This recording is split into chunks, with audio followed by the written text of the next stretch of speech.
bonsoir à tous, bienvenue dans ce talk où je vais vous parler de comment gagner 6 mois, ou on va dire des mois, parce que c'est pas forcément 6, ça peut être même plus d'ailleurs, 12 mois, sur son projet, alors j'ai précisé, de développement logiciel, parce que en fait des projets, on peut en avoir plein, de mariage, de choses.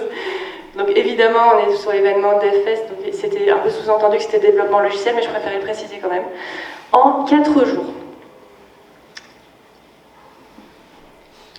Vous vous demandez certainement comment ça peut se faire, comment c'est possible. Donc je vais vous expliquer comment je procède grâce à une méthode inspirée du design thinking, le design sprint. Donc je m'appelle Marie Glandus, moi je suis designer UX, c'est-à-dire User Experience Designer. J'ai l'impression qu'on est 2 infiltrés ce soir, 2 designers infiltrés dans le monde des devs. Donc déjà, merci de nous accueillir et j'espère que cette conf va vous être utile. Alors, petit détail, vous pouvez poser des questions en live. Donc il y a un outil qui s'appelle Slido. Vous pouvez vous connecter sur slido.com ou en scannant le code. Et en mettant ce petit code DevFest23 dans le champ qui vous est proposé au page d'accueil.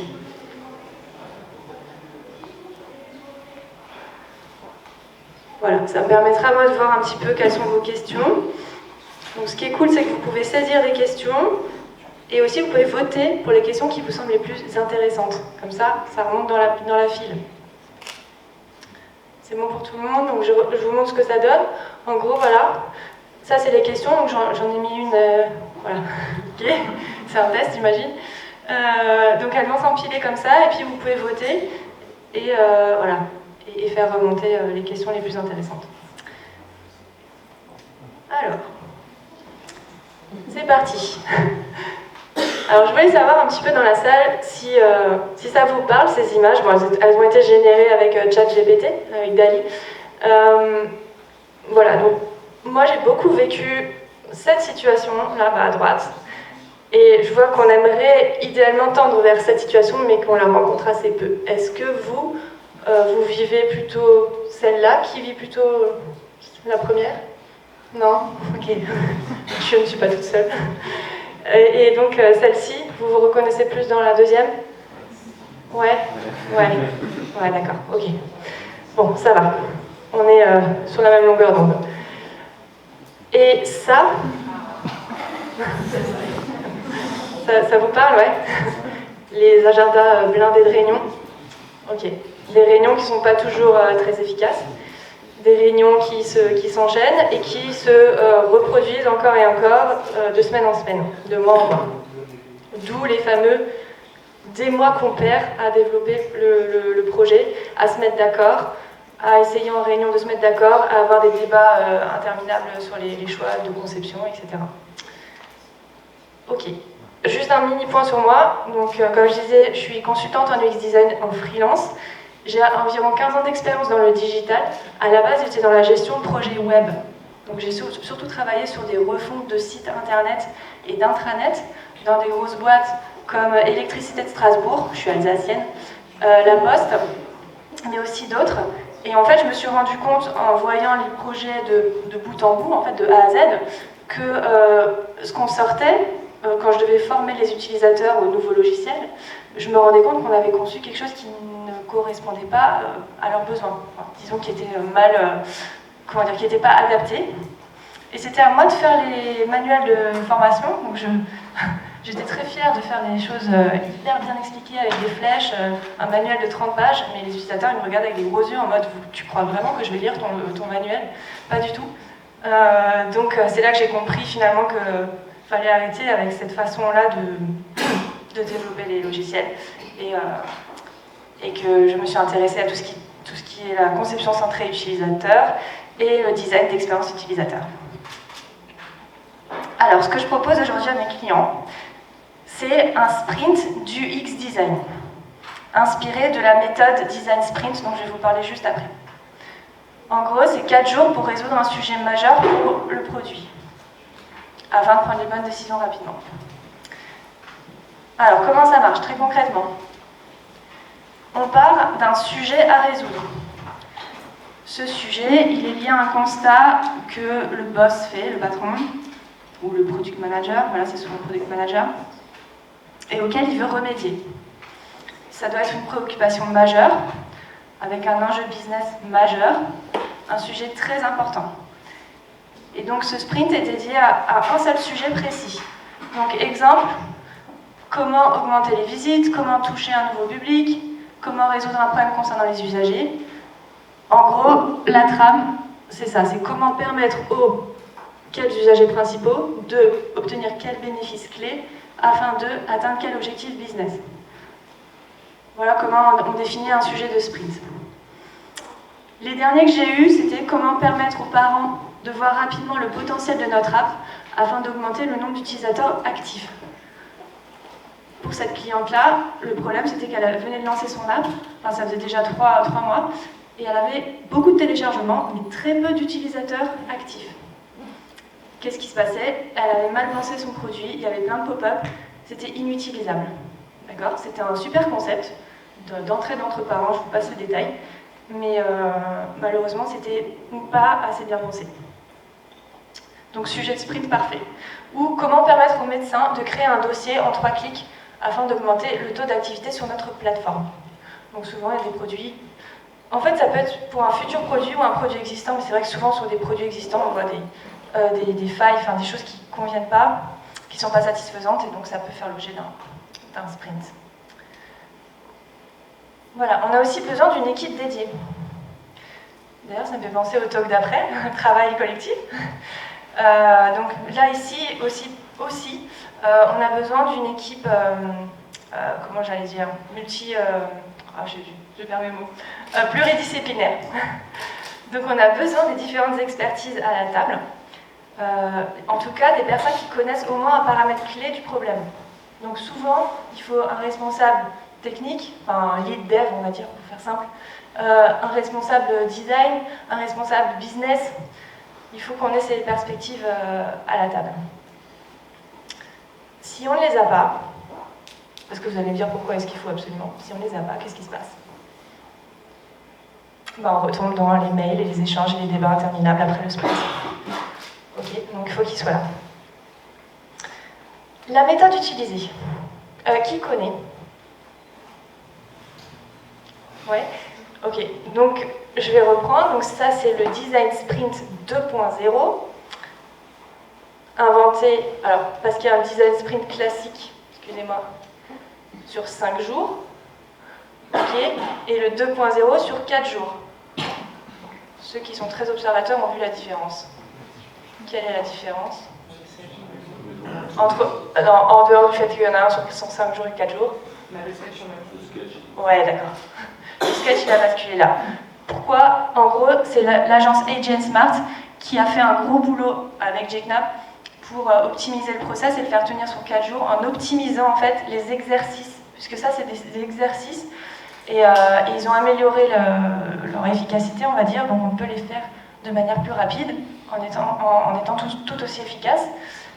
Donc on peut faire tenir la partie sketching sur le premier jour, et du coup il y a tout qui bascule. Voilà, qu'est-ce que j'ai pas dit? Voilà, si ça vous intéresse, il y a le livre Sprint, donc, qui est sorti en 2016. L'auteur JKnapp, qui est un ex-designer de chez Google, qui s'est servi de cette méthode pour différents produits chez Google et en dehors.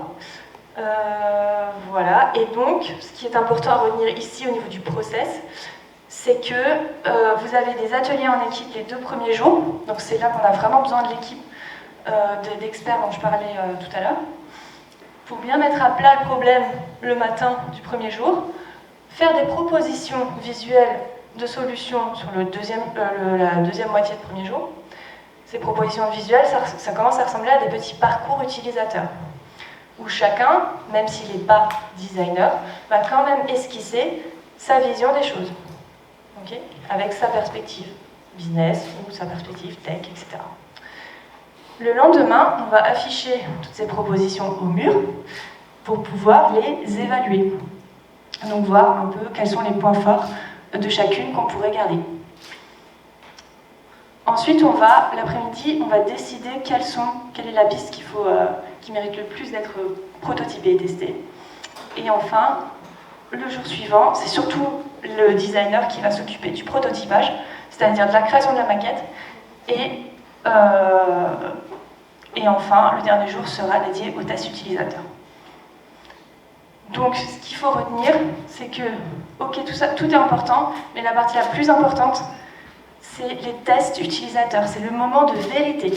Si on ne fait pas ce dernier jour, on retombe dans un process qu'on connaît, c'est-à-dire on brainstorm, chacun propose des idées, on se met plus ou moins d'accord, on tranche, on finit par choisir et hop, on dev, et ça prend encore du temps, etc., ça coûte de l'argent, mais on n'a pas testé, est-ce que l'idée est bonne? Là, le but, c'est qu'au bout des 4 jours, on veut savoir si cette foutue idée est bonne ou pas. Est-ce que les utilisateurs réagissent de la manière souhaitée à l'usage ou pas? Ok.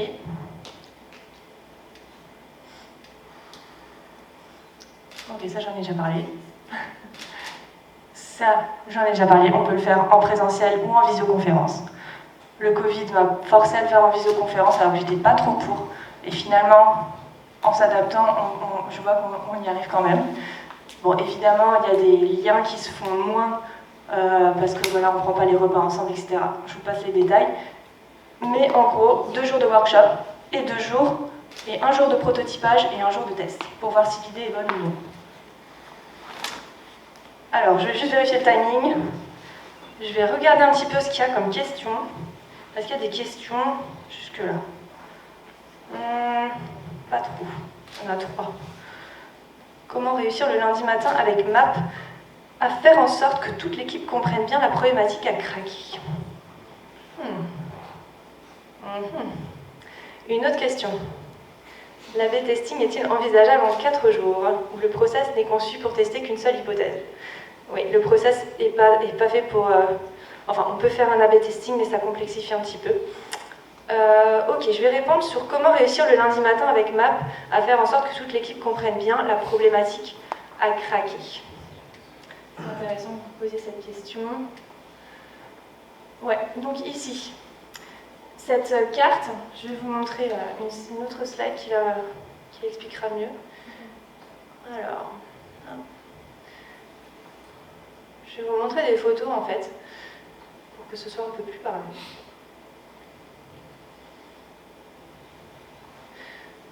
Donc ici, on met à plat le sujet, comme je vous disais, et cet exercice de map, il permet en fait de cibler la priorité pour le sprint.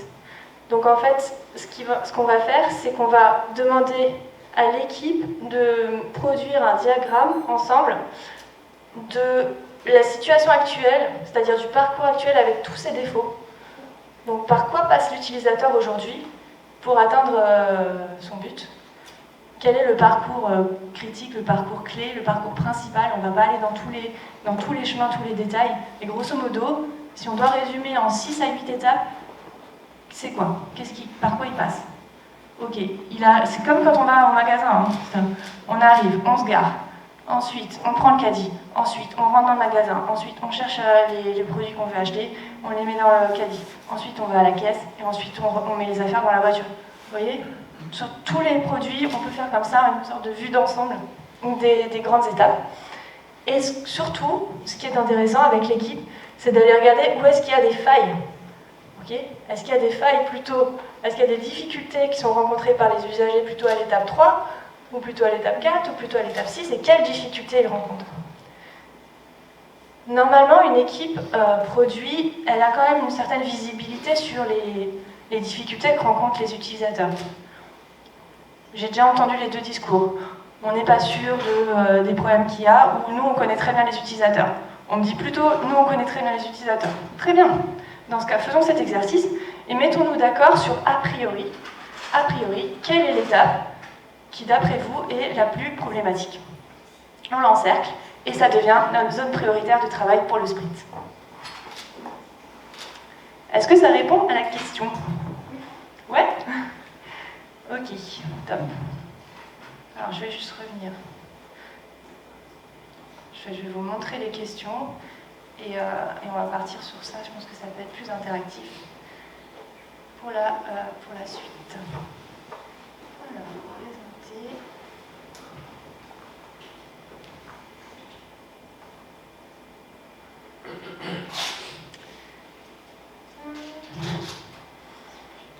Alors, vous avez voté sur à quel moment et pourquoi on utilise un design sprint.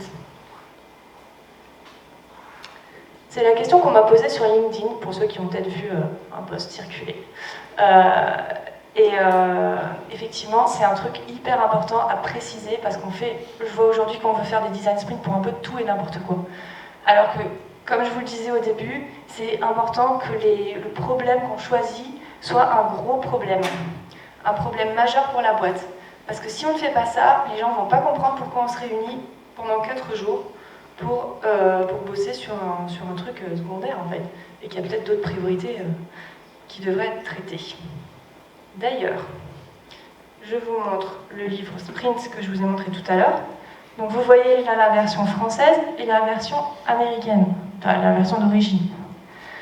Quelle est la différence entre les deux traductions françaises et la version d'origine?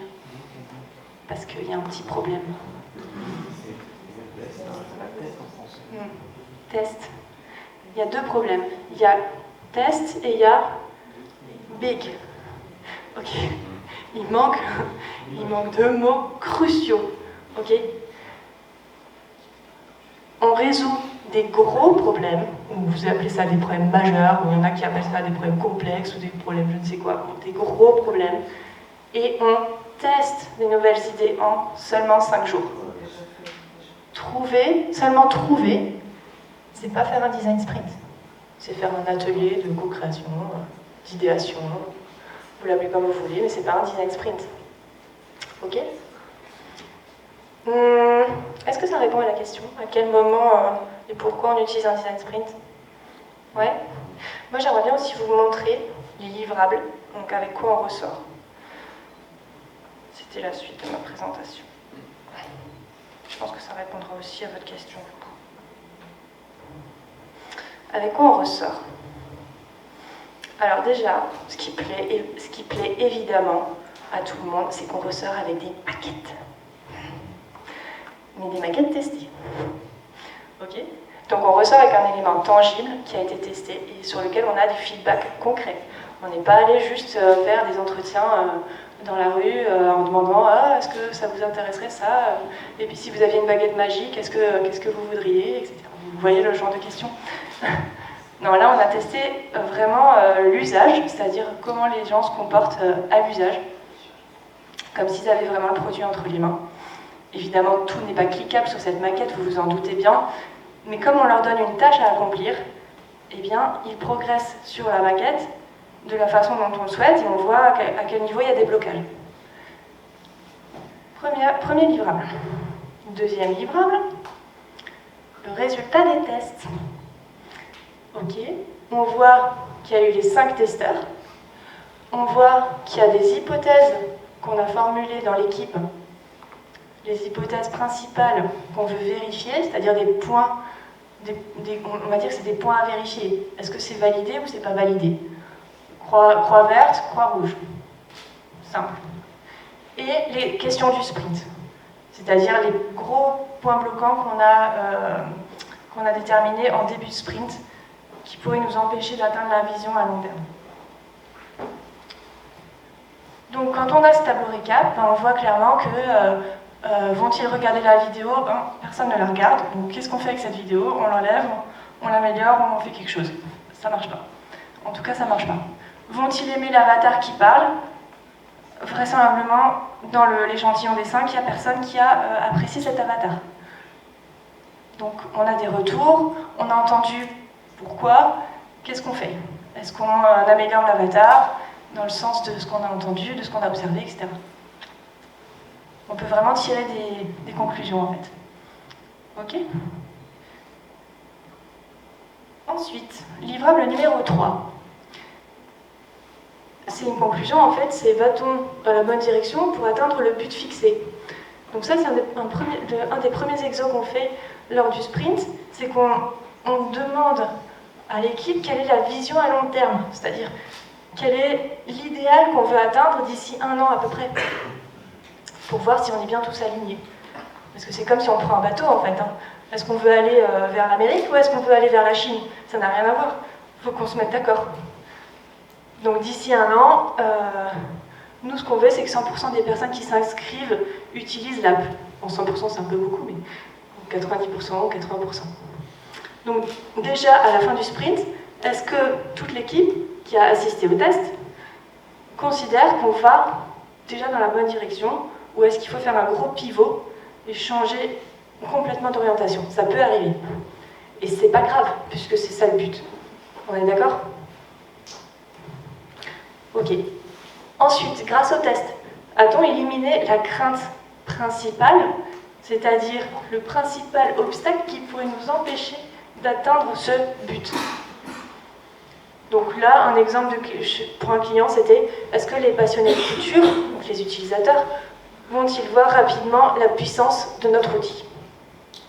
C'était la crainte principale du client, du CEO. Donc pareil, est-ce que l'équipe se prononce plutôt pour un oui ou pour un non, en fonction de ce qu'elle a observé des tests? Et si c'est non, c'est OK. On peut aller dans la bonne direction, mais se rendre compte que l'obstacle principal, il n'est pas totalement levé, il n'est pas vraiment levé. Donc on dit non, et on essaie quelque chose d'autre. C'est OK. Livrable numéro 4, donc c'est un peu ma recommandation, mais c'est pas ma reco juste de moi, c'est vraiment de ce que toute l'équipe pense. Est-ce qu'on est confiant, en gros, et on peut dev sans risque? Ou est-ce qu'il reste encore du travail? Et dans ce cas, on améliore et on reteste. Et idéalement, on fait un sprint d'affinage, pour pas repartir sur un truc de 6 mois. Voilà. Pour info, le sprint d'affinage, en tout cas la partie il reste encore du travail, elle est quasiment nécessaire dans 100% des cas après le sprint initial. En gros, on tombe jamais bon du premier coup. C'est normal. Voilà. Et après, on fait aussi un plan d'action sur qui fait quoi pour quand, pour garder cet élan du sprint. Je vois qu'il reste à peu près 8 minutes, c'est ça? Je me trompe? Ouais. Bon, je pense qu'on est encore bon. Alors, je vais regarder les questions. Je vais vous remettre les questions. Et on va les regarder ensemble. Alors, qu'est-ce qu'on a?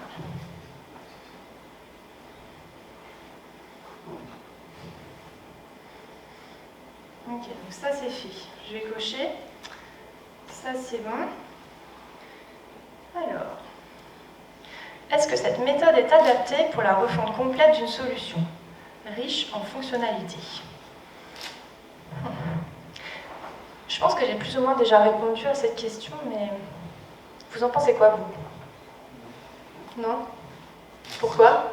C'est pour taquer un gros problème, un problème. Ouais, c'est ça. Alors, ça pourrait être le point d'entrée d'une refonte, pourquoi pas. Donc on se dit, ok, pourquoi est-ce qu'on veut refondre? Parce que finalement, derrière une refonte, il y a toujours quelque chose qui doit déranger le patron, en fait. Sinon, il n'aurait pas cette idée de refondre. On est d'accord?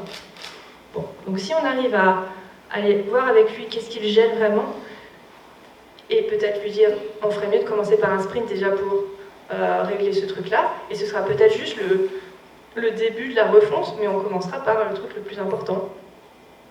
Je trouve que c'est une démarche pas mal en fait, pour enclencher après une refonte plus globale. Mais au moins on s'attaque vraiment au point important.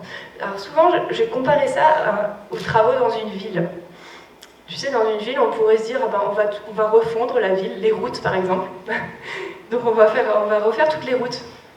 Mais en fait, c'est pas hyper efficace comme démarche, on est d'accord? Il vaudrait mieux aller se dire où est-ce qu'il y a plus de problèmes sur les routes, où est-ce qu'il y a plus d'accidents, je sais pas, de gens qui tombent, ou de vélos qui glissent, ou je ne sais quoi, des gens qui se cassent la figure, et se dire ben, on va améliorer ces routes-là en priorité. Non? Enfin, moi, je sais pas, ça me paraît, avec cette image, ça me paraît assez évident que ouais, vaut mieux se focaliser sur les endroits qui méritent le plus d'être travaillés, d'abord. C'est bon pour cette question? Je peux valider? Ouais. Alors, y a-t-il un travail fait en amont pour préparer le design sprint? Ah, c'est intéressant ça. Quel travail en amont vous imagineriez? La priorisation de la problématique. Ouais, il faut se mettre d'accord en amont sur ce fameux sujet. Ouais, parce qu'on rentre pas dans le sprint sans avoir bien défini le sujet. Donc la fameuse trame là que je vous montrais, comment permettre aux... Donc ça. Il y a aussi un travail en amont de bien préparer l'équipe, qu'elle sache à quelle sauce elle va être mangée, parce que c'est quand même particulier. C'est pas comme les réunions habituelles, hein. On va se retrouver pendant 4 jours, enfin en tout cas 2 jours de workshop intensif. Après il y a un jour de prototypage, c'est plus light pour le reste de l'équipe, et puis après il y a les jours de test.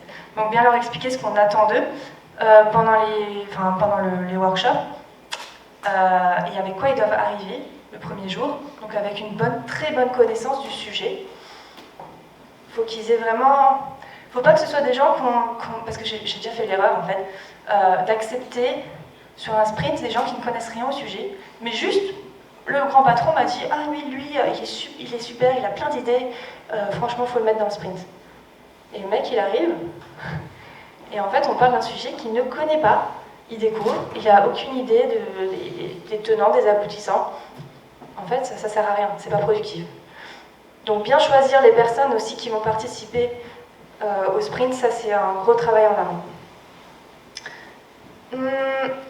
Une autre chose qu'on peut travailler en amont, c'est faire déjà un petit peu de travail de recherche sur les utilisateurs. Ça peut toujours être utile d'aller un petit peu se renseigner.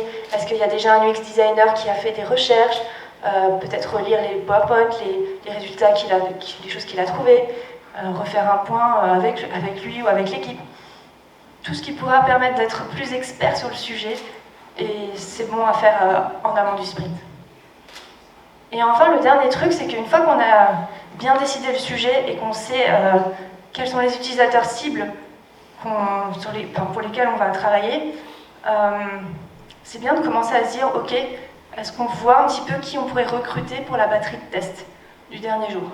Et c'est de commencer à penser au recrutement des utilisateurs qui vont tester. Voilà. Ça, je valide. Ah, voilà, comment créer son pool de testeurs? Voilà, c'est bien ça. Voilà. J'en parlais justement. Donc, comment créer son pool de testeurs efficacement? Alors moi, ce que je fais, c'est que dès le début, je commence déjà à réfléchir, je commence déjà à mettre l'équipe un peu au parfum. Est-ce que vous connaissez des profils qui correspondent à ce qu'on recherche? Est-ce que vous avez une base de données avec des clients, des utilisateurs? Voilà, souvent, il y a moyen de les contacter par mail. Donc, il y a moyen de les trouver. Si c'est difficile, on peut faire appel à un panéliste. Voilà, c'est possible. Ça m'est déjà arrivé. Du coup, c'est un petit peu plus... c'est un peu plus coûteux, mais en même temps, moi, ça me... Comment je pourrais dire? J'ai cette charge en main, en fait, d'aller trouver les utilisateurs, parce que c'est quand même un peu stressant, déjà qu'il y a plein de choses à faire. Donc si cette partie-là est déléguée à un prestataire externe, c'est bien aussi. Et ça marche très bien. Il suffit juste de lui dire, ben voilà, les critères des personnes qu'on recherche. Je sais pas, je cherche des artisans dans le BTP qui sont à leur compte, qui n'arrivent pas à faire leur paperasse administrative. Et ben, ils vous les trouvent en fait, pour tel jour. À telle heure, j'ai 5 créneaux qu'il faut compléter. Et puis, dès qu'il a cette info, ben, il vous les trouve. C'est cool, hein? C'est les panélistes. Voilà. Ensuite, bon, évidemment, il faut que ce soit des utilisateurs représentatifs de la cible. Je ne l'ai pas précisé, mais ça me semble évident qu'on ne teste pas avec des personnes en interne qui ne sont pas des utilisateurs, on ne teste pas avec ses parents, on ne teste pas avec son entourage.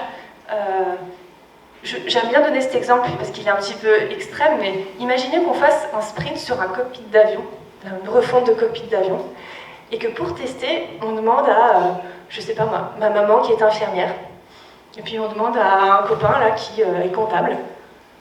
Mais vous pensez vraiment qu'on recueillerait du feedback pertinent? Impossible. Voilà. Et surtout, on ne demande pas non plus à l'équipe qui a conçu le nouveau parcours, puisqu'elle est complètement biaisée, elle sait comment le proto marche, etc. Quelle est la taille moyenne d'un groupe de testeurs? Alors ça, je ne l'ai peut-être pas dit, mais on part sur 5 tests. On part sur 5 interviews, tests, donc il y a 5 personnes à trouver. Pourquoi 5, vous allez me dire? Il y en a qui savent. Hein? Ah, pour que ce soit un père? Non?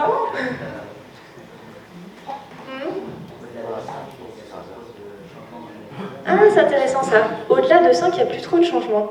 Effectivement, ça a été prouvé par un chercheur en UX design, Jacob Nielsen, pour ceux que ça intéresse, qu'on découvre déjà 85% des problèmes d'utilisabilité avec 5 tests. Donc ça ne sert à rien d'en faire un 6e, un 7e, un 8e, un X. On va découvrir la même chose, les gens vont être bloqués aux mêmes endroits, rencontrer les mêmes freins. Donc il vaut mieux modifier la maquette et tester une version améliorée, plutôt que de faire encore plein de tests. C'est bon pour cette question? Je crois qu'on est arrivé au bout, non? Voilà, bah écoutez, c'était super sympa de partager ça avec vous. J'espère que ça vous sera utile, que ça vous inspirera. Et si vous avez besoin dans votre équipe d'un petit coup de boost, que vous voyez que les projets stagnent, que vous n'arrivez pas à vous mettre d'accord, que vous n'êtes pas sûr que l'idée soit bonne, ben vous pouvez me contacter. On en discute, il n'y a aucun souci. Je suis disponible surtout sur LinkedIn. Et puis vous avez aussi mon numéro de téléphone au cas où. Merci Marie.